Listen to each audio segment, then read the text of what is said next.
Via Positiva. Via Positiva. Via Positiva. Dober dan, drage poslušalke in cenjeni poslušalci. V luči sprejemanja slovenske zakonodaje o samomoru z medicinsko pomočjo ponavljamo pogovor z izvršnim direktorjem Koalicije za preprečevanje evtanazije.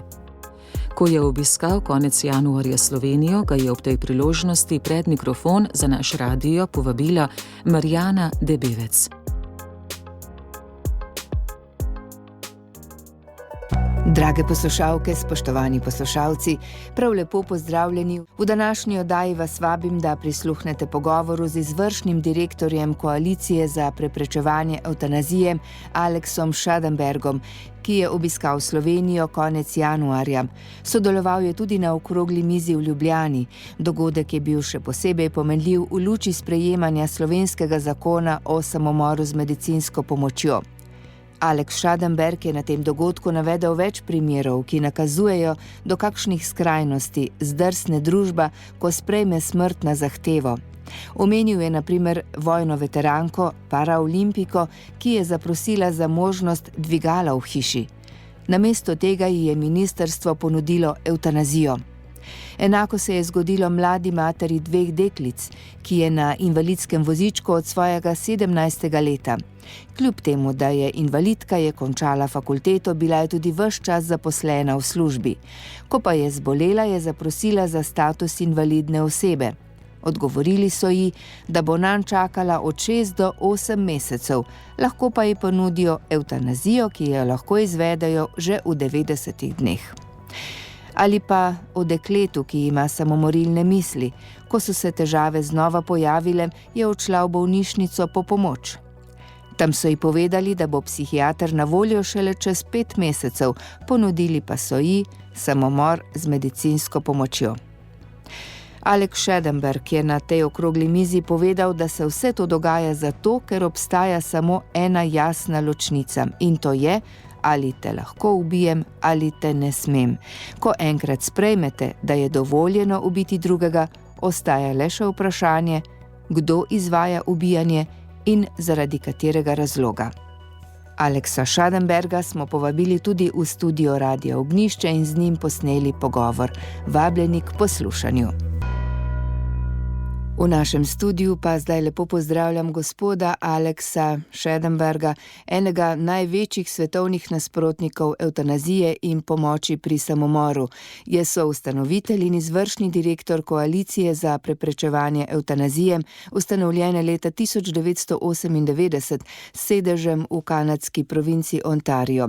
Gospod Schadenberg, dobrodošli v studiu Radia Ognjišče. Thank you very much for having me in your studio. Thank you. Najlepša hvala, da ste me sprejeli. Poglejte, Kanada je legalizirala samomor z medicinsko pomočjo leta 2016. Leta 2021, za katerega imamo dostopno poročilo, je bilo že več kot 10.000 primerov smrti zaradi evtanazije. Kako se je od takrat pri vas spremenil pogled državljanov na življenje? Pravzaprav smo leta 2021 naš zakon razširili. Naj vam torej na hitro predstavim, kaj se je dogajalo. Leta 2016 smo legalizirali evtanazijo. Zakon so ponudili Kanadčanom z razlogom, da gre za pomoč pri samomoru za neozdravljivo bolne in trpeče ljudi. Vendar pa ta zakon ni bil omejen samo na te ljudi in v njem ni bilo točno definirano, za koga vse je evtanazija mogoča. Kljub temu so ga uspeli vsiliti Kanadčanom. Ljudje namreč ne želijo trpeti, to razumemo. Toda v resnici je zakon, ki smo ga dobili, nekaj povsem drugega. Zato smo leta 2021 razširili našo zakonodajo in odpravili zahtevo glede neozdravljivih bolezni. Odpravili smo tudi čakalne dobe in dodali evtanazijo za duševne bolezni. To smo storili zelo na hitro. Evtanazija za duševno bolne sicer za zdaj še ni uzakonjena, ker vlada čaka, da bodo volitve. Pravijo, da morajo zakon še dobro pripraviti. Ravno dan pred najinim intervjujem je vlada napovedala, da ga bodo znova zadržali. Dejstvo pa je, da že zdaj dovoljujemo evtanazijo v Kanadi iz več razlogov. Ko so odstranili zahtevo za neozdravljivo bolezen, je edina prava resnična zahteva, ki je ostala, bila, da ima nekdo nepopravljivo zdravstveno stanje. Torej gre za vsako kronično bolezen. To pa pomeni, da so skoraj vsi invalidi upravičeni do evtanazije. Tako je od takrat prišlo do smrti zaradi smrtonosnih injekcij, smrtonosnih strupov med ljudmi, ki živijo v revščini, ki so brezdomci, ki imajo težave z dostopom do zdravljenja in podobno. Zgodilo se je, da so invalidi tisti, ki izpolnjujejo pogoje, vendar veliko invalidov v Kanadi živi v revščini, mnogi med njimi so brezdomci. Mnogi od njih zelo težko pridajo do zdravstvene oskrbe. Imamo javni sistem zdravstvenega varstva, kar pomeni, da vlada zagotavlja zdravstveno varstvo, vendar imamo ogromne čakalne vrste, zaostanke in težave. Torej, veliko ljudi se odloči za smrtonosno injekcijo preprosto zato, ker so razočarani, ker ne morejo dobiti zadostne zdravstvene oskrbe. Tako je zdaj v naši državi, zgodilo pa se je v zelo kratkem času. In zgodbe, ki prihajajo iz Kanade, so neverjetno žalostne. Zdaj imamo podatke o evtanaziji za leto 2022, ki kažejo, da je bilo zaradi evtanazije v Kanadi več kot 13.000 smrti. Podatkov za leto 2023 pa še nimamo, toda ko pogledamo vse številke po regijah, smo verjetno pri približno okoli 16.000 mrtvih. Zdaj smo res že veliko naprej po številu takšnih smrti od Nizozemske in Belgije. In Quebec, francoska provinca v Kanadi, ima najvišji odstotek smrti zaradi evtanazije na svetu. Torej se število evtanazij vsako leto samo povečuje. Ne le, da se število evtanazij vsako leto poveča za 30%, ampak se hitro širi tudi število razlogov zanje. Torej je razlogov, zaradi katerih so zdravniki pripravljeni potrditi evtanazijo, vedno več in več. Vsakokrat, ko dovolijo takšno smrt iz nekega novega razloga, to takoj odpira vrata spet novim razlogom zanjo. Vedno znova smo priča temu, kar nas tudi zelo skrbi. Naj vam povem samo en primer. Leta 2022 je mlad 23-letni fant zbolel za sladkorno boleznijo, zato je moral vsak dan jemati inzulin. Bil je torej bolan, vendar bolezen ni bila smrtonosna. Ko je zaprosil za evtanazijo, sploh ni bil v nekem težkem zdravstvenem stanju, bil je stabilen, vendar so mu jo vseeno odobrili. Njegova mati je bila povsem šokirana. Ni mogla verjeti, da so njenemu 23-letnemu sinu, ki je imel diabetes, dovolili, da se ga ubije. Zato je šla v medije. In kaj se je zgodilo na koncu? Nobeden od zdravnikov ni hotel do konca izpeljati evtanazije, ker so se bali, kaj bo ta mati rekla medijem. Tako je svojemu sinu rešila življenje. Gre namreč za nekaj, kar si nikoli ne bi mogli predstavljati, da so odobrili evtanazijo relativno zdravemu 23-letniku na kliniki v Torontu le zato, ker je imel sladkorno bolezen, sicer pa je bil zdrav. Do kakšnih skrajnosti torej privede uzakonitev evtanazije in samomora z medicinsko pomočjo? Eden od razlogov zanje je tudi strah starejših, da ne bi bili v breme svojcem. Kaj bi vi odgovorili na to? Well, your comment is actually correct that a lot of people fear being a burden upon family members, society, etc. Vaša trditev, da se veliko ljudi boji, da bodo v breme svojim družinskim članom in družbi in tako dalje, je žal pravilna. Če pogledate podatke o evtanaziji, je dejansko zelo malo ljudi, ki jo zahtevajo na podlagi tega, kar imenujemo nenadzorovana bolečina. Če pogledate podatke v Kanadi, takšno neznosno fizično trpljenje niti ni med prvimi 5 razlogi, zakaj ljudje povprašujejo po evtanaziji. Tudi če pogledate podatke iz Nizozemske, je takšna bolečina razlog za manj kot 20% evtanazij. Seveda je tudi takšno trpljenje razlog za odločitev za evtanazijo, vendar pa to ni eden od glavnih razlogov zanjo. Veliko ljudi zanjo zaprosi zaradi strahu pred prihodnjo bolečino in ne zaradi neznosne bolečine, ki bi jo že doživljali. Vidimo pa tudi, da se mnogi ljudje znajdejo v stanju brez upa in se zato počutijo kot breme za druge. Postanejo depresivni. Vse to začnejo doživljati ponavadi zaradi zdravstvenih težav in zato jim je težko. Občutek imajo, da njihovo življenje nima več vrednosti, zato zahtevajo, da jih ubijajo. S tem imamo veliko izkušenj, ker smo dali na razpolago tudi telefonsko številko, kamor lahko ljudje pokličejo za pomoč. Tako prejemamo klice ljudi z vseh strani. Včasih ljudje komu, ki se odloča za evtanazijo, svetujejo, najprej pokliče nas. Ko se z njimi pogovarjamo, nam skoraj vedno pravijo, da v svojem življenju ne vidijo več smisla in da se počutijo brezupno. O takšnih stvarih govorijo. To so socialna vprašanja. To je realnost našega človeškega stanja. Vendar ne vem, kako lahko postanejo razlogi za ubijanje. Gospod Schadenberg, kaj pa bi rekli tistim, ki močno trpijo, katerih stanje se ne more izboljšati in njihova bolezen neizbežno vodi v smrt? It's a type of a loaded question, because I don't know of anybody who's severely suffering with no chance of Nikogar ne poznam, čigar trpeče stanje nima nobenih možnosti za izboljšanje. Danes imamo namreč veliko možnosti za soočanje in lajšanje bolečine in drugih simptomov. Seveda potrebujemo zdravnike, ki so za to usposobljeni, vendar možnosti obstajajo. Zato vedno ostaja samo eno vprašanje. Ali bomo te ljudi ubili, ali jih ne bomo ubili? Če jih ne bomo ubili, se moramo zavezati, da jih bomo negovali. Govorimo o teh ekstremnih primerih. In prav na osnovi teh primerov hočejo nekateri uzakoniti evtanazijo. Vemo pa, da potem nikoli ni omejena samo nanje. To je preprosto nemogoče. Če pogledam na svojo domovino, lahko povem, da smo najprej začeli z evtanazijo za neozdravljivo bolne, kar med drugim tudi ni bilo točno definirano. Leta 2021 pa smo to določbo umaknili, češ da naj bi šlo za diskriminacijo. Diskriminatorno naj bi bilo odkloniti evtanazijo ljudem, ki niso neozdravljivo bolni. Rekli so, če jo lahko dovolimo nekomu, ki je neozdravljivo bolan, je diskriminacija, če je ne dovolimo nekomu, ki ni neozdravljivo bolan. Iz istega razloga se zdaj v Kanadi pogovarjamo o evtanaziji otrok. V parlament je bil februarja 2023 vložen predlog za evtanazijo otrok. Rekli so namreč, da je zakon diskriminatoren do otrok, ker jim ne dovoli dostopa do evtanazije.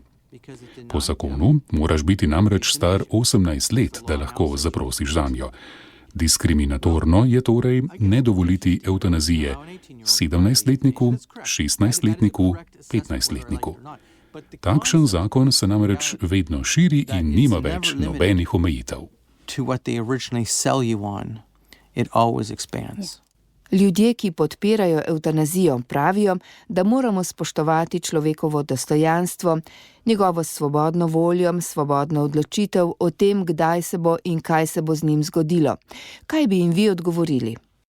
Okay, so I understand someone who's going through pain and difficulties feeling like maybe they would prefer to be dead. I can understand that. I'm a human being. Razumem nekoga, ki doživlja bolečine in stiske, ter si zato želi, da bi bil raje mrtev. Razumem to, saj sem človek z občutji in čustvi.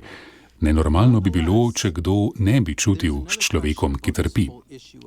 Pri tem vprašanju svobodne izbire in evtanazije pa se postavlja še eno drugo vprašanje, ker gre dejansko za filozofsko laž. Pri evtanaziji ne gre za svobodo, za odločitev ali avtonomijo, ampak za ubijanje ljudi, in to je dejstvo. Nekateri bi jo radi imenovali drugače, ampak gre dejansko za ubijanje ljudi. Zakaj torej ne gre za svobodno odločitev in avtonomijo? Zato, ker si morate ponovno zastaviti vprašanje, zakaj ljudje za evtanazijo zaprosijo. Ko si postaviš to vprašanje, ko se začneš ukvarjati z ljudmi, ki to dejansko zahtevajo, in ko pogledaš podatke, ugotoviš, da gredo skoraj vsi skozi nekaj, kar bi lahko imenovali eksistencialno trpljenje. Gre za nekakšen občutek brezupnosti, občutek obupa, občutek osamljenosti. Pravijo takole: nimam nikogar, ki bi mu bilo mar zame. Pomislite, da nikomur ni mar za vas, ko greste skozi težko zdravstveno stanje in ste osamljeni. Včasih se zdi smrt najboljši odgovor. Toda ali gre potem še za svobodo izbire in avtonomijo ali pa za zapuščenost? Gre za zapuščenost. Temu se reče kulturna zapuščenost in to je tisto, kar počnemo. Ljudem ne rečemo le, da bo zanje bolje, če bodo mrtvi, ampak da bomo to tudi uresničili. Kot družba bomo sodelovali pri zagotavljanju postopka, da boš lahko mrtev. Zastrupili te bomo do smrti. In to je zame popolnoma drugačno vprašanje. Gre namreč za zapuščenost. In obstaja veliko ljudi, ki imajo velike potrebe, ko se bližajo koncu svojega življenja. To je popolnoma normalno. Vprašanje pa je, kako se bo družba odločila. Ali je v redu ubijati ljudi? In če je odgovor ne, kar bi rekel, da je, kajti nikoli ni dobro ubijati ljudi, saj se to nikoli ne konča, potem moramo za te ljudi poskrbeti. Pri tem ne mislim toliko na nove izdatke za zdravstvo, ampak govorim o družbi, ki pravi, da bo poskrbela za svoje matere in očete, za brate in sestre. No, we're going to care for our mothers and our fathers, and we're going to care for our brothers and our sisters. We don't kill them. Eden od načinov, da poskrbimo zanje, je tudi dobra paliativna oskrba. Kakšne pa so danes njene zmožnosti? Je sposobna omejiti bolečino? So the answer with palliative care is yes, we can limit pain. Without a question. We can actually... Odgovor glede paliativne oskrbe je da. Mi lahko brez dvoma omilimo bolečino. Lahko jo celo skoraj povsem odstranimo. V skrajnih primerih, ko ima človek močne bolečine in je blizu smrti, ga lahko tudi postavimo v tako imenovano medicinsko spanje. V tem stanju ne čuti več nobenih bolečin. Nekdo bi se lahko vprašal, kakšna je potem razlika z evtanazijo. Torej, evtanazija pomeni nekoga ubiti. Če nekoga uspavamo, pa ga ne ubijamo. Omogočimo mu le, da umre brez bolečin. Zato je nega tako zelo pomembna. Treba je vedeti, da ko sprejmeš zakon o evtanaziji, spremeniš tudi paliativno oskrbo. Kaj mislim s tem? Pri paliativni oskrbi gre za spopadanje z bolečino in simptomi, da se prepričajo, da je počutje dobro. Pri evtanaziji pa gre za ubijanje. Ko enkrat uzakoniš ubijanje, to zavedno spremeni odnos do bolečine in drugih simptomov. Paliativna oskrba se je tako v Kanadi od leta 2016 zelo močno spremenila, ker je toliko zdravnikov začelo ubijati ljudi. Torej, če nekdo preživlja težke trenutke, ga je lažje ubiti. Veliko lažje ga je ubiti, kot skrbeti zanj. In to začne postajati, kako bi rekel, najprimernejša metoda. Torej, očitno ne gre za svobodo, ne gre za izbiro, ne gre za avtonomijo. Pomislite, ko vas zdravniki gledajo in pravijo, no, ali ne bi bilo bolje, da vam preprosto damo ta smrtonosni strup? To je torej neizbežno? Torej, takšna zakonodaja vse spremeni. Paliativna oskrba izgublja svojo vlogo v družbi, če se sprejme evtanazijo. Dal vam bom en primer. Imam prijatelja, ki živi blizu Toronta in je bil zdravnik paliativne oskrbe. To je bila njegova specializacija. Bil je zelo dober v tem. In ko smo legalizirali evtanazijo, se je znašel v dilemi, ker ni verjel v ubijanje svojih pacientov. Tako je na koncu verjel v paliativno oskrbo in postal specialist za bolečino. Odprl je protibolečinsko ambulanto. Rekel je namreč, da ne bo ubijal svojih pacientov. Vendar pa kljub temu nekateri med njimi zaprosijo za usmrtitev. Rekel mi je, da je ves čas v moralni dilemi. Sam jim pravi, da jih ne bo ubil, vendar pa ima v zavodu ljudi, ki mu govorijo, da mora biti del tega procesa, ker je nekdo od bolnikov to zahteval. Zato se je odločil, da bo zapustil paliativno oskrbo. Torej je pri nas zdaj tako, da smo imeli nekaj odličnih zdravnikov paliativne medicine, ki so bili res dobri v tem, kar so počeli in ki so bili zelo spoštovani. vendar so se odločili, da ne bodo več delali na tem področju, ker so dovolili, da ubijanje postane del paliativne oskrbe. Uzakonitev evtanazije je spremenila paliativno oskrbo. Ti zdravniki so se bolj usmerili na področje protibolečinske medicine, čeprav še vedno potrebujemo tudi dobre paliativne zdravnike. Govorili ste o tem, do kakšnih skrajnosti privede uzakonitev evtanazije. Dobro poznate stanje na tem področju po vsem svetu. Prva jo je uzakonila Nizozemska in nato Belgija. Kaj nam ta dva primera sporočata? So in every jurisdiction that's legalized, there's two things I can guarantee you that have happened every time. Torej, v vsakem primeru uzakonitve evtanazije sta se zagotovo zgodili dve stvari. Ena je razširitev tega, komu bo namenjena. Ko se jo uvede, se govori ljudem, da bo namenjena samo za skrajne primere. Tako bodo tudi tisti ljudem, ki imajo sicer pomisleke, rekli, če je le za tistih nekaj skrajnih primerov, je to morda sprejemljivo. Potem, ko se jo uzakoni, pa se razširi.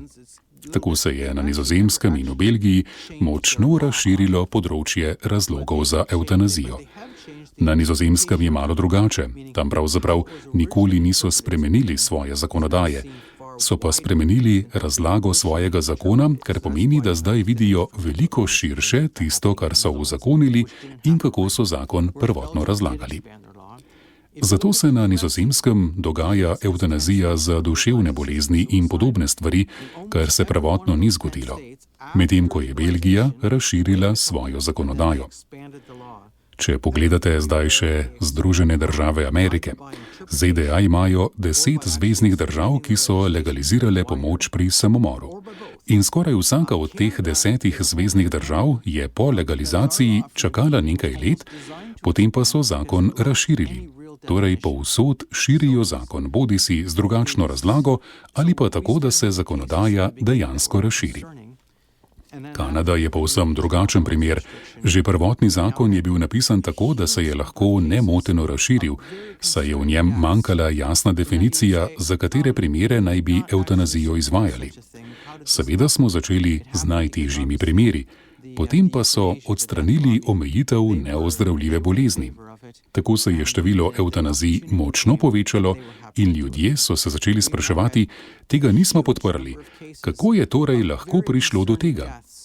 To se je seveda zgodilo zato, ker so bili temu naklonjeni tisti, ki so uzakonili evtanazijo, torej lobiji smrti. In ko se je pojavila priložnost, so jo z veseljem izkoristili.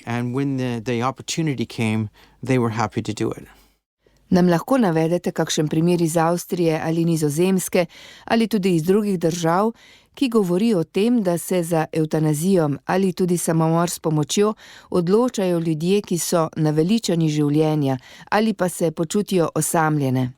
There aren't really many stories out of Austria because it's quite brand new there.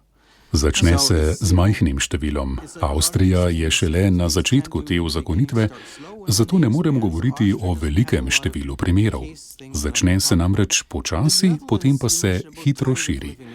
Tako se je zgodilo tudi na Nizozemskem, kjer so veliko govorili o tej naveličanosti nad življenjem. Uzakonjen imajo tudi Groningenov protokol, ki pomeni evtanazijo za novorojenčke. O tej naveličanosti življenja in utrujenosti so veliko razpravljali. Zdaj pa so ga le nekako uvedli v sam zakon, ki so ga na novo interpretirali. Kaj to pomeni? Torej, če ima nekdo nekaj, čemur bi rekli več zdravstvenih težav, vendar dejansko ni bolan ali umira, predstavljajte si, da ste recimo 80 let stari in imate veliko manjših zdravstvenih težav. To, kar zdaj počnejo, je, da imajo kategorijo, ki se imenuje večkratnik bolezni. Gre za primere, ko obstaja več sočasnih bolezni. Takšne primere opredeljujejo kot sprejemljivo za evtanazijo, čeprav ni enega pogoja, ki bi v resnici povzročal resne težave. In na osnovi tega so dokazovali, da je mogoče sprejeti evtanazijo. V njihovih podatkih lahko vidite, da so uvedli to novo kategorijo. Gre torej za ljudi, ki ne umirajo. Morda sploh ne bodo kmalu umrli. Trpijo, kot vsi ostali ljudje. Trpljenje je namreč običajna resničnost za človeka, vendar pa jim odobrijo evtanazijo zaradi številnih manjših težav. V Kanadi, kot sem rekel, še nismo povsem na tej točki, vendar smo na točki vprašanja evtanazije za revne in brezdomce ter za tiste, ki imajo težave pri pridobivanju zdravstvene oskrbe. V Kanadi imamo namreč zelo dolge čakalne vrste za zdravstveno oskrbo. Obstaja določen odstotek ljudi, ki opustijo to čakalno vrsto in namesto tega rajši umrejo. Nedavno smo imeli nekaj zgodb iz Britanske Kolumbije, ki je zahodna provinca Kanade. V zadnjem času so šli skozi zdravstveno krizo, ko ljudje niso mogli priti do zdravnika. Tako je bilo v zadnjem času kar nekaj zgodb o ljudeh, ki so jim odobrili evtanazijo. Niso prišli na vrsto za zdravljenje raka, čeprav so bili do njega upravičeni. Bili so na vrhu čakalne liste, vendar zdravljenja niso nikoli dočakali. Imeli so morda zelo dobro ozdravljivo stanje, vendar zaradi števila ljudi v čakalni vrsti jim zdravljenje ni bilo nikoli omogočeno in so na koncu umrli zaradi evtanazije. In ko slišiš te zgodbe od vdov in družinskih članov, izveš, kako strašno je bilo.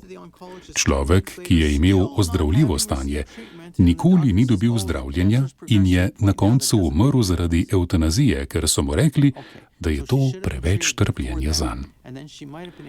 Obstaja primer, ko so eni ženski diagnosticirali ozdravljivo obliko bolezni. Povedali so ji, da jo bodo naročili na zdravljenje. Po 10 tednih je šla k onkologu, še vedno se ni začelo zdravljenje. Ko je končno prišla do zdravnika, je ta povedal, da je njen rak že tako napredoval, da ni nobene razlike, ali jo zdravijo ali pa ji ponudijo evtanazijo. Torej bi jo morali zdraviti že prej, potem pa bi se morda lahko stanje izboljšalo. Toda, če čakaš dovolj dolgo, se rak res razširi in potem ljudje umrejo zaradi evtanazije. To so stvari, ki jih vidimo. Zelo me moti, ker se za evtanazijo odločajo tudi ljudje zaradi revščine. Ljudje, ki se soočajo s socialnimi težavami. Umirajo pa zaradi evtanazije in skoraj vsi ti ljudje so invalidi. Zato se postavlja resnično vprašanje, ali cenimo življenja teh ljudi, ali cenimo invalide ali ne.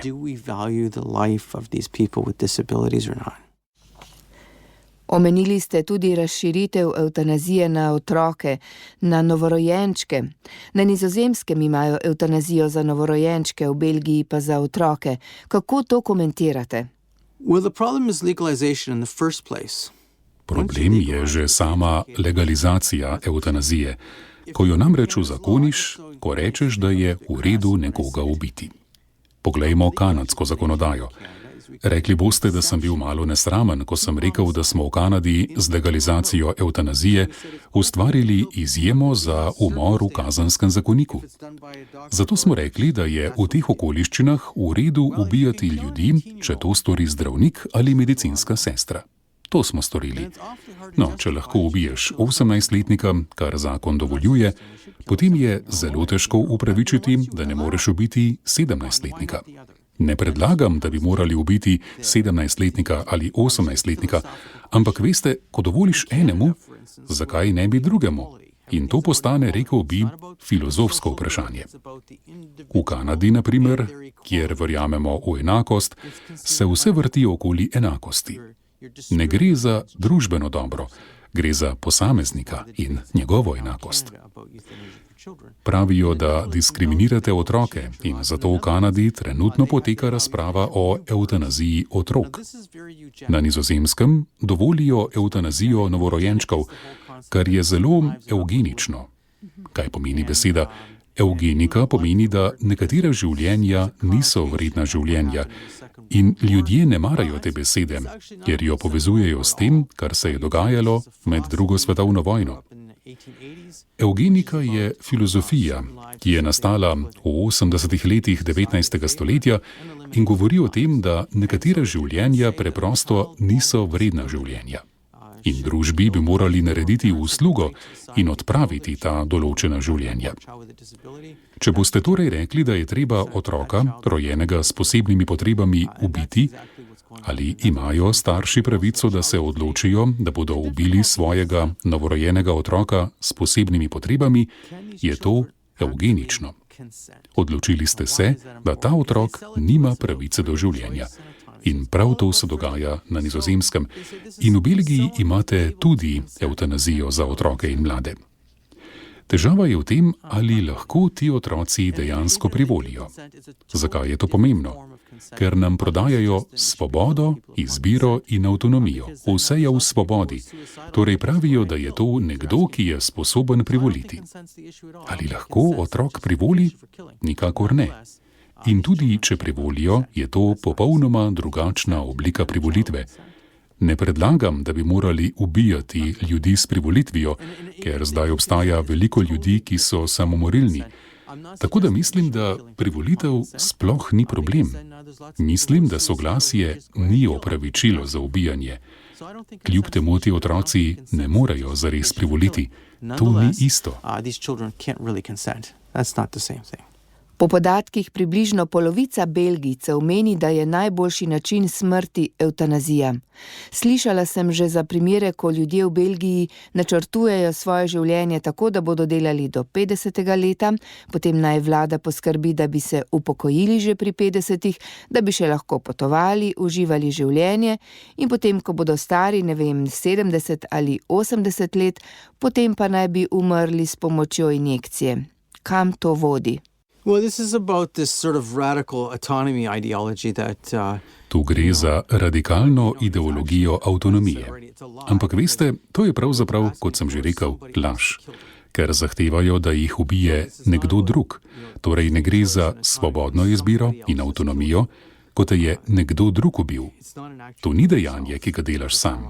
Gre za obliko umora. Kljub temu je to konec koncepta evtanazije, ko bi morali preprosto prositi, da se naše življenje konča na našo zahtevo. In zdravnik bi se čutil dolžnega to storiti. Ali pa bo nekdo prišel in rekel, da je pripravljen to narediti. Vendar, ko začnemo početi takšne stvari, izgubimo človečnost. Družbo namreč sestavljajo ljudje, ki imajo posebne potrebe, mlajši ljudje, starejši ljudje, ljudje z izkušnjami, ljudje, ki odraščajo. Mi smo mešanica vseh teh ljudi. In to je tisto, zaradi česar naša družba deluje. In kot ljudje postanemo bolj človeški, ko nam je mar za druge, ko komuniciramo z drugimi, ko živimo z drugimi in ljudmi, ki imajo drugačne izkušnje. Torej, izgubimo človečnost, izgubimo človeško naravo, ko se zapletemo v ubijanje ljudi na takšen način. Ali je torej to najboljši način za smrt? Ne vem. Po mojem mnenju je veliko boljši način ta, da umrem doma, z družino ob sebi, saj vem, da sem živel polno življenje. Dal sem in bilo mi je dano. Želim si tudi, da bi imel na koncu tiste najpomembnejše ljudi okoli sebe in da bi umrl naravno. Rad bi dovolil, da se to zgodi na naraven način. Seveda si vsi želimo, da bi se naše bolečine in simptomi obvladovali. To je mogoče in k temu bi morali stremeti. Zdravniki so tukaj zato, da skrbijo za nas, da smo zdravi. So zato, da nam pomagajo, da nam izboljšujejo življenje. Zdaj pa morajo nositi to breme evtanazije. Kaj pa zanje predstavlja uzakonitev evtanazije ali samomora s pomočjo? The whole issue of doctors is fundamentally important. Doctors should never be involved with killing their patients. To vprašanje zdravnikov je bistvenega pomena. Zdravniki nikoli ne bi smeli biti vpleteni v ubijanje svojih pacientov. Nikoli, nikoli. Nikoli ne bi smeli biti vpleteni v ubijanje svojih pacientov. Hipokratova zaprisega je nastala daleč pred Kristusovim časom. Torej tisti, ki pravijo, da je to samo krščanska ideologija, se motijo. Veste, Hipokrat je bil Grk, zdravnik veliko pred Kristusovim časom. Vedel je, da ima moč zdraviti in imel je moč ubijati. In tako se je odločil, da se zdravniki nikoli ne bi smeli ukvarjati z ubijanjem, ker bi to spremenilo način zdravljenja njihovih pacientov. Prepričan je bil, da če bodo zdravniki zavrnili ubijanje svojih pacientov, bodo ljudje vanje bolj zaupali in bodo boljši, bolj skrbni zdravniki. Na tem temelju se je torej razvila zgodovina medicine v zahodnem svetu in nam je to zelo dobro uspelo. Čemu zdaj to spreminjamo in do česa bo to pripeljalo? Vse se spremeni, ko ima zdravnik pravico, da te ubije, in to je resnica. To se je zgodilo v Kanadi. Poleg tega so zdravniki v Kanadi v veliki zadregi, zlasti v moji lastni provinciji Ontario. Sicer jim rečejo, da jim ni treba ubijati, vendar pa morajo napotiti osebo na tistega, ki je to pripravljen storiti. Ne napotijo jih le k drugemu zdravniku, ampak k nekomu, ki jih bo ubil, k morilcu. Ti zdravniki pa pravijo, da ne bodo ubili svojih pacientov in jih tudi ne bodo napotili k morilcu. Mnogi zdravniki so zdaj v dilemi, saj se sprašujejo, ali sploh ostati v medicini. To so torej zdravniki, ki so pripravljeni skrbeti za vas, ki so vam pripravljeni stati ob strani in vam pomagati v težkih trenutkih. In prav oni se začenjajo spraševati, ali pustiti medicino ali ne. Medicinske sestre so še bolj v negotovem položaju, saj večina medicinskih sester dejansko nima nadzora nad medicinskim postopkom. To pomeni, da običajno delajo v bolnišnici ali delajo za zdravnika. Tako se znajdejo v položaju, ko jim pogosto govorijo, kaj morajo narediti, naprimer, danes pomagaš na oddelku, moraš narediti to in to. Potem pa ugotovijo, da jim zdravniki pravijo, ob 2 imam evtanazijo in te potrebujem zraven. In medicinska sestra pravi, ne, tega pacienta ne bom ubila, ne bom tega naredila, ne bom vpletena. Zdravnik pa odgovori, da nima nikogar drugega in da bo to morala storiti, sicer je pod vprašanjem njena služba. In s tem se soočajo. In zame je to norost. Zdravniki se nikoli ne bi smeli ukvarjati z ubijanjem, absolutno ne. V medicini nisi varen, če imaš zdravnike, ki imajo zakonsko pravico, da te ubijajo. Gospod Alex Schadenberg, vaše društvo želi biti blizu ljudem, ki želijo evtanazijo. Na kakšen način? Nam mogoče lahko poveste kakšen primer, kako torej stojite blizu ljudem, ki si želijo umreti?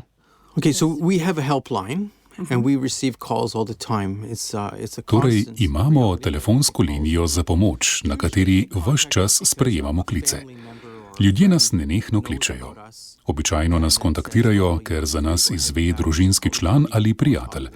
Potem pa temu človeku, ki se odloča za evtanazijo, predlagajo, da bi se prej moral pogovoriti z nami. Imel sem priložnost preživeti čas ter se pogovarjati in poslušati veliko ljudi, ki so želeli umreti. In kar sem našel, je bilo skoraj vedno to, da ljudje potrebujejo nekoga, ki je pripravljen poslušati. Skoraj vedno. Ugotovil sem, da pravzaprav niso prosili za evtanazijo, ker bi bili v bolečinah. Jaz v resnici še nisem srečal nekoga, ki bi rekel, da enostavno ne more več živeti zaradi svojega fizičnega trpljenja, da ne zdrži več. Tega še nikoli nisem slišal, čeprav sem slišal veliko težkega strani različnih ljudi. Poklical me je na primer moški iz Britanske Kolumbije, s katerim sem se kar nekaj časa pogovarjal. Imel je veliko zdravstvenih težav in to, kar je imel povedati, me je zelo čustveno prizadelo. Na koncu pa sem mu rekel, ampak zakaj želite, da vas zdravnik dejansko ubije? Ker je to pravzaprav tisto, kar zahtevate. Odzval se je zelo direktno in rekel, ker sem sam. V življenju nimam nikogar. Ne čutim razloga za življenje. Vsak bi pomislil, da si želi evtanazije zaradi svojih zdravstvenih težav. Pravzaprav ne. Svoje težave bi lahko sprejel. Težko pa je sprejel svojo osamljenost.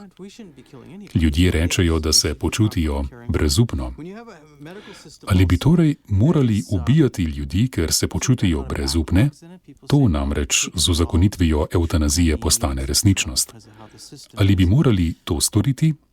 Nikogar ne bi smeli ubiti. Tako je, da bi morali zanje skrbeti. Ko imate tudi zdravstveni sistem, v katerem so dolge čakalne dobe in traja veliko časa, da dobim zdravstveno oskrbo, ki jo potrebujem, ali bi potem morali ponuditi ubijanje za nekatere od teh ljudi? Seveda bi to sprostilo nekaj prostora v zdravstvenem sistemu. Je to dober odgovor? Ne. To se ne zdi zelo dobro, kajti to se samo širi. To pomeni, da ko se bodo drugi znašli v enaki situaciji, bo zdravnik rekel, no, ne morem te premakniti višje na seznamu, ampak veste, imamo evtanazijo. Kako pa lahko postanemo bolj človeška družba? Kako lahko okrepimo naše sočutje do najbolj ranljivih skupin v družbi? The most effective thing we can do is to be with people. Veste, najučinkovitejša stvar, ki jo lahko storimo, je, da smo z ljudmi. Naša družba je postala zelo individualistična. Prejšnje generacije so bile veliko manj individualistične v pogledih na življenje, saj so bile veliko bolj medsebojno povezane. Natanko tako, bile so del skupnosti in kot takšne so se tudi počutile. Veliko bolj so bili povezani s sosedi, tako da so prepoznali, ko je nekdo imel težave z zdravjem in so ga obiskali. Mi smo veliko tega izgubili in vidite, v kakšni kulturni dilemi tega individualizma smo se znašli, da se vse vrti okrog mene in da veliko ljudi ostaja samih. Znajdejo se nekako izključene iz te družbe. Nihče jih ne obišče. Če greste v dom za starejše in vprašate, koliko teh ljudi nihče ne obišče, boste na žalost izvedeli ogromno številko. Po vsej verjetnosti večina nikoli nima obiskov. Potem pa sprejmete zakon o evtanaziji in se sprašujete, zakaj ti ljudje, ki niti še ne umirajo ali morda sploh ne gredo skozi težko, nevzdržno situacijo, prosijo za usmrtitev. To je zato, ker jim ne dajete razloga za življenje in ker ste jih zapustili. To je kultura zapuščanja. Kultura, v kateri ljudi zapustimo, da ostanejo sami. Kar moramo storiti, je to, kar nas nič ne stane, in sicer, da obiščemo bližnjega, gospo, ki živi na koncu ulice, ali osebo, ki jo morda poznate iz cerkve. Ali pa nič te ne stane, če primeš za telefon in vprašaš mamo, kako je kaj. Vendar pa to, veste, naredi ogromno razliko v njihovem in v našem življenju. Kako se lahko borimo proti evtanaziji? To fight euthanasia, we have to say right off the bat, unequivocally. Kot prvo, proti evtanaziji se moramo boriti neizpodbitno. Tja ne gremo. Ne bomo ubijali ljudi v naši državi. Tega enostavno ne bomo storili in po tej poti ne bomo šli. Občutek, da je tako, mora biti prisoten v družbi. Zgodovinsko gledano smo vse skozi sprejemali takšne odločitve. Bile so nekatere poti, po katerih se nismo spustili in vedeli smo, da so polne težav, zato tega pač ne storiš. Nekateri bi rekli, to je bila paternalistična preteklost, ampak ne. Bilo je precej univerzalno, da ne ubijaš ljudi. Ker je bilo to univerzalno, smo morali najti druge načine, kako skrbeti za ljudi. Vsi smo si morali priznati, da, oprostite, imamo kot človeška bitja vsi kakšno pomanjkljivost. Če boste dovolili zdravnikom in medicinskim sestram, da napišejo zakon o ubijanju ljudi in so vpleteni v to, ne bodite presenečeni, ko bodo nekateri dejansko izvedli nekatere smrti, o katerih bodo poročali mediji in se vam bodo zdele absurdne. Noro je, kar se dogaja z evtanazijo v Kanadi, in to povem politikom naravnost. To je popolna norost. Ne hodite na to pot. Saj obstajajo nekateri ljudje, ki mislijo, da je te stvari popolnoma normalno početi. Ne pravim, da vsi. Toda celo evtanazijski lobi tega ne zanika. Oni pravijo, saj to ni res. Kako to mislite? Ta časopis in ta televizija sta predvajala to zgodbo in vse, kar se je zgodilo. In zdaj pravite, da ne drži. Lažejo nam. Zakaj? Ker ne prenesejo resnice. Resnica pa je, da nikoli ne bi smeli iti po tej poti. To je prva stvar. Druga stvar je, da prepoznamo pomembnost skrbi za druge. Postati moramo veliko bolj tenkočutna družba. Ni treba, da dajete vse, kar imate v svojem življenju, vendar je biti z drugimi pomemben dejavnik za zmanjšanje osamljenosti, ki je prisotna. Naša kultura še nikoli ni bila tako osamljena. Kljub temu, da imamo danes vse več sredstev in ljudi, imamo večjo sposobnost, da poskrbimo za ljudi, a puščamo, da nam zadeva uhaja iz rok. To je izziv za ljudi, posebej za verujoče, da resnično stojijo drugim ob strani. Kaj bi pred sklepom tega pogovora še sporočili našim poslušalcem? Vedeti morate, v družbi vam bodo govorili, da bo evtanazija uzakonjena samo za nekaj primerov. Čeprav tudi za teh nekaj primerov je ubijanje nerazumno. Nerazumno je ubijati ljudi, pa vendar, to vam bodo govorili. In lahko da boste mislili, bojim se grde smrti. Zato mogoče ta koncept ni tako nerazumen. Pa vendar, ne odprite tistih vrat, ker boste šli skozi še ena. Vsaka soba, v katero vstopite, ima na drugi strani nova vrata. In prav to se zgodi. In edini način, ki vas bo zavaroval pred tem, kar se že dogaja v Kanadi, je, da preprosto že v začetku ne odpirate teh vrat, ampak da namesto tega sprejmete odločitev. Recite vašim politikom, zavezani moramo biti kulturi sočutja, ne kulturi ubijanja. Smrt z zastrupitvijo ne pomeni svobode. Bodimo brutalno iskreni. Smrt, pri kateri človeka zastrupite, v resnici ni tako prijazna, kot ljudje mislijo. Pravzaprav je tako lahka, kot ljudje mislijo, ker hočejo, da tako mislite. Po vrhu vsega pa ne gre niti za vašo svobodo, niti za odločitev in avtonomijo. Gospod Alex Schadenberg, hvala za vaš obisk v našem studiu, za vaše misli o tem zelo pomembnem vprašanju. Najlepša hvala vam. Drage poslušalke, cenjeni poslušalci, v nadaljevanju današnje oddaje pa vas vabim, da skupaj prisluhnemo zdravnici doktorici Bojanki Štern, ki je skupaj z Alexom Schadenbergom spregovorila na okrogli mizi v Ljubljani na Katoliškem inštitutu. Predstavila je svoj pogled na vprašanje evtanazije in samomora s pomočjo predvsem z vidika zdravnice in zdravniškega osebja. Torej, kaj reči po tem pretresljivem predavanju, ko človeško življenje začnemo izražati v statistikah, ko umore začnemo kazati v stolpcih, ko gredo številke v 10 000. Spomnila sem se svojega zorenja, svojih začetkov, spomnila sem se zgodb o Mengeleju. Spomnila sem se, kako je delal eksperimente na dojenčkih, kako so nacisti pobirali duševne bolnike, invalide, žide.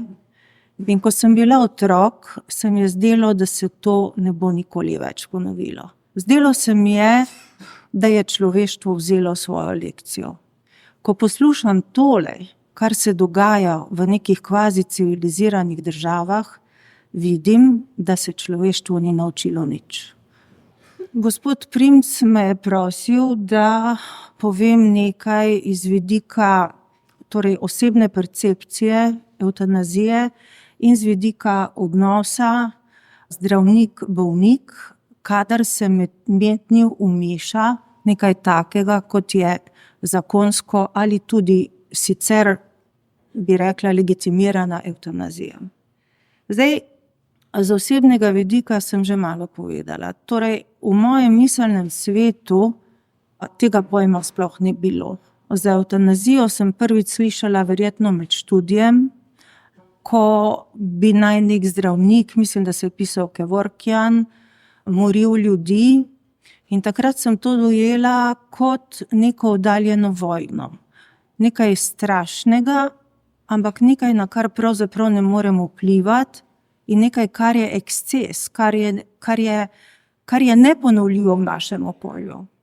No, Potem sem opravljala pač svoje delo zdravnice po svojem najboljšem vedenju, znanju, vrednotah. In zdravniki, ki ste tukaj, veste, da imate en cilj. To je pomagati človeku, ki je prišel k vam. Morda niti ni bolan, morda rabi samo pogovor, morda rabi poslušalca ali pa je zelo bolan. Seveda si vsak zdravnik naredi neko svojo shemo, kako bo pristopil, kako bo najprej reševal najhujše probleme in kako bo na koncu poskušal vplivati tudi na človekovo socialno zdravje, da se bo ta človek dobro počutil v okolju, med ljudmi, da bo ta človek imel nekaj od življenja. Tako razmišlja zdravnik. No, potem je minilo kar nekaj let, da ne rečem desetletij, ko pride v slovenski javni prostor zakon o evtanaziji. Moram reči, da sem bila nekako pripravljena na razpravo o tem, kajti človek ni slep in gluh za to, kar se dogaja po svetu. Nisem pa bila pripravljena na tak vstop te teme v našo družbo. Dojela sem ga kot agresivnega. Dojela sem ga kot neke vrste nasilje neke skupine ljudi, ki si je vzela pozicijo, da poskuša direktno z zakonom vstopiti v to polje. Mislim, da diskusija o tem je povsem legitimna, nikakor pa ne na način, kot smo ga bili deležni v Sloveniji. Zakaj mislim, da je diskusija o tem legitimna? Zato, ker se je vprašanje pojavilo in vprašanje ne bo zginilo. Ne bi se zdaj opredeljevala o medicinskih takih in drugačnih diagnozah, rekla bi samo to, kar je povedal tudi spoštovani sogovornik. Ko enkrat sprejmeš, da boš moril, da bo to počel zdravnik, to je absolutno nemogoče. To pomeni, da mu noben bolnik več ne bo zaupal, da bo prišel nek človek k meni in bo rekel, ja, ti pa poznaš mojo snaho, moja snaha hoče mojo hišo, jaz ti ne morem več zaupati. Skratka, ne bom šla globlje v te vulgarne zgodbe, ampak vidimo, kako se lahko ta Pandorina skrinjica odpre. Kar se tiče, da bi zdravnik moril, ne znam si predstavljati, ne morem več argumentirati, ne znam tega bolje argumentirati, kot da si tega ne znam predstavljati. Pa še nekaj bi rekla. Mi kot družba, ki je nekako šla v smeri humanizacije po drugi svetovni vojni, smo odpravili smrtno kazen za najhujše zločince. Takrat smo si bili kar enotni, da je to prava pot. Sedaj na brutalen način ponujamo ljudem v stiski pomoč pri umiranju, pri samomoru ali celo pri evtanaziji. In družba, ki prestopi ta Rubikon, je po moje izgubljena družba. Stvari, kot smo videli v Kanadi, gredo vedno dlje. Ko ti mejo prestopiš, se ta meja odmika. In zato je moje čvrsto stališče, da je treba v Sloveniji okrepiti paliativo. Mi imamo zdravila, ki lajšajo bolečino, imamo zdravila, ki lajšajo strah, ki lajšajo depresijo in imamo dotik. Imamo dotik, ki umirajočemu do konca da vedeti, da je tu, da smo mi z njim, da je on z nami in da lahko spokojno odide. Nobeno drugo umiranje ni civilizirano umiranje. In za konec bi povedala samo še misel svojega profesorja Mrdavšiča, slavista iz gimnazije, ki mi je nekako vodilo, kadar začnem razmišljati o teh stvarih. Človek je pripravljen na smrt takrat, ko se počuti kot ladja, ki je prispela v pristanišče. Takrat je njegovo poslanstvo končano, takrat je morje okrog njega umirjeno in takrat je pripravljen na odhod. In kdaj je ta trenutek, ve samo on sam. In mi mu moramo stati ob strani, ne pa, da ga potisnemo čez.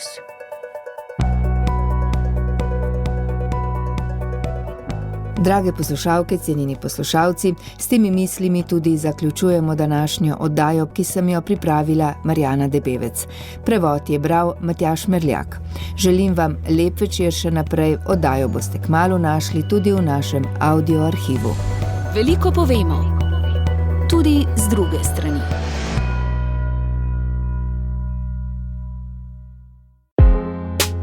Via Positiva.